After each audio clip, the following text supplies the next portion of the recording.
પછી જ્યારે સમાચાર વાંચવાનું આવે એટલે બધા રજા પાડી દે, જે દિવસે જેનો વારો હોય ને સમાચાર વાંચવાનો.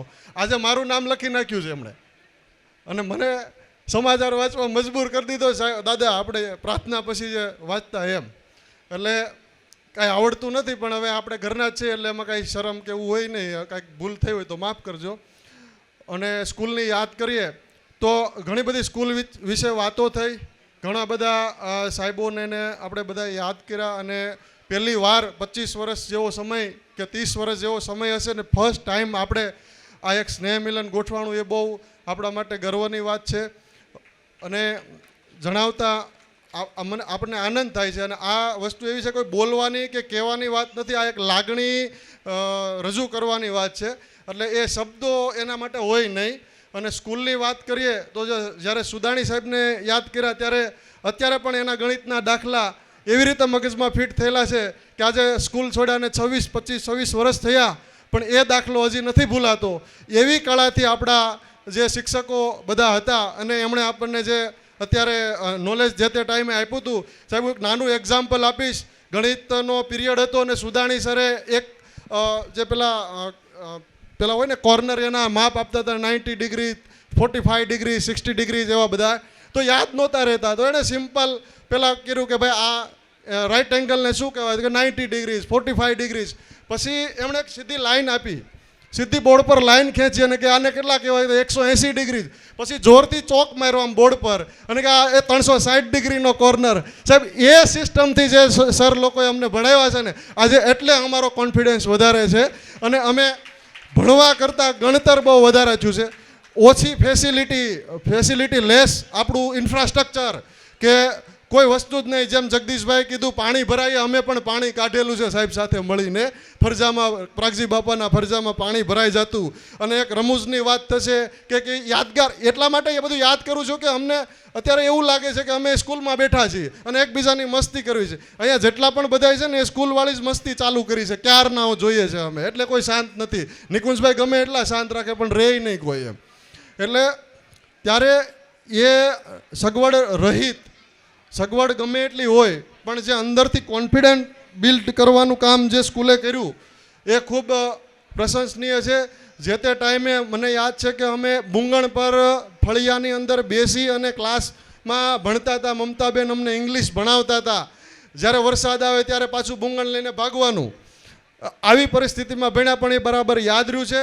બીજું, જ્યારે હમણાં વાત કરી રમતગમતની, તો અમને એ પણ ખબર છે કે ખોખોમાં અમે રાજ્ય લેવલે, એમાંનો હું અને નિલેશ ચાચડ, અમે રાજ્ય લેવલ સુધી રમવા આવ્યા હતા. તો ત્યારે પણ અમને મમતાબેને ખૂબ મારી ટપારી અને તૈયાર કર્યા હતા.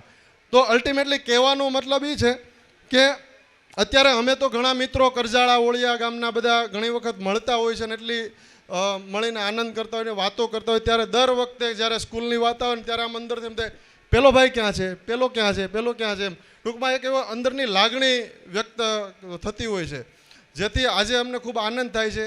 અને આજે અમને એવું થાય છે કે અમે સ્કૂલમાં જ બેઠા છીએ. એટલે એ વાતની ખૂબ ખુશી છે. અને ખાસ આ આયોજન કરવામાં જે લોકો કાંઈ બોલતા નથી એ બધાએ રાત દિવસ એટલી મહેનત કરી છે, એટલા ફોન કર્યા છે, એટલી મિટિંગો કરી છે. અમે તો ખાલી કેવું સલાહ સૂચન આપીને નીકળી જવા માણસો, વાતો કરવાવાળામાં અમે આવી છે 4-5 જણા, બીજું કાંઈ આવડે નહીં અમને એમ. તો આ ભાવેશભાઈ અમારે છે, હસમુખભાઈ છે, હાર્દિક છે, સતીશભાઈ છે, આ પછી આ ભાવેશભાઈના સન આપણા એન્કર, એ આ લોકોએ ખૂબ, એટલે ઘણા બધા ટીમ છે જે લોકોએ રોજ એક દિવસ ને એક દિવસ એવી કન્ટિન્યુ મિટિંગ કરી, બધાના કોન્ટેક્ટ કર્યા, ગ્રુપ બનાવ્યું અને બધાને ભેગા કર્યા. તો આજે આપણે 700 કે 800 જેટલા મેમ્બર આપણે અહીંયા ઉપસ્થિત થયા. તો એ લોકોનો ઉત્સાહ કાયમિક બની રહે અને આપણે જે આપણાથી થાય એ સપોર્ટ કરીએ. જરૂરી નથી કે પૈસાનો સપોર્ટ હોય, આપણે 2 કોન્ટેક્ટ કરીએ, 2 જવાબદારી લઈએ તો પણ એ સપોર્ટ જ થયો એવું સમજી અને આપણે આપણી સ્કૂલને કેમ બેટર કરી શકીએ એના ઉપર આપણે થોડોક સપોર્ટ કરીએ. બીજું કે આપણે અહીંયા પૃથ્વી પર આવ્યા અને બાળપણથી લઈ અને જે પણ આપણી લાઈફ હોય 60, 70, 90 યર જેની જેવી લાઈફ, ત્યાં સુધી જે આપણા માટે તો આપણે બધું કરવાના જ છીએ, એમાં કંઈ મોટી વાત નથી, બધાય કરતા જ હોય છે. પણ આ સોસાયટી, મતલબ સોસાયટી એટલે સમાજ કે દેશ કે દુનિયાને આપણે શું આપીને ગયા, શું ઇમ્પેક્ટ ક્રિએટ કરીને ગયા, એ માટે ખાસ મહત્ત્વનું હોય છે.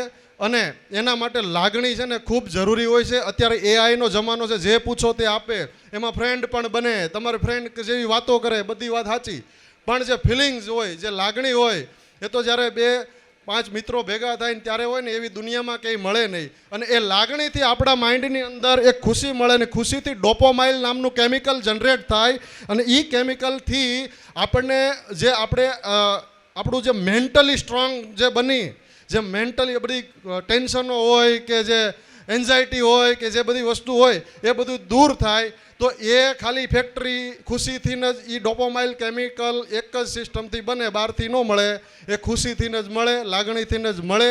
અને એ આપણા દિલથી જોડાયેલા મિત્રો ભેગા થાય ને ત્યારે કોઈ નાનો હોય, કોઈ મોટો હોય, કોઈ કરોડોમાં રમતો, કોઈ વિદેશમાં હોય, કે ગમે ત્યાં હોય, પણ ત્યારે એ બધા એક થઈ જાય ને એ જે લાગણીથી થાય અને એનાથી જે અસર થાય ને એ પાવર બહુ મોટો હોય છે. એ સૂક્ષ્મ રીતે કામ કરતો હોય છે, આપણને ખબર હોતી નથી. આપણે ખાલી આપણું કરીને જતા રહેતા હોય. એનાથી બહાર આવી અને આમાં આવશું, આમાં જોડાશું, એકાબીજાને મળશું તો ખરેખર ખૂબ આપણા માટે પણ બેનિફિટ થાય. ધન્યવાદ. Thank you. જોરદાર તાળીઓ.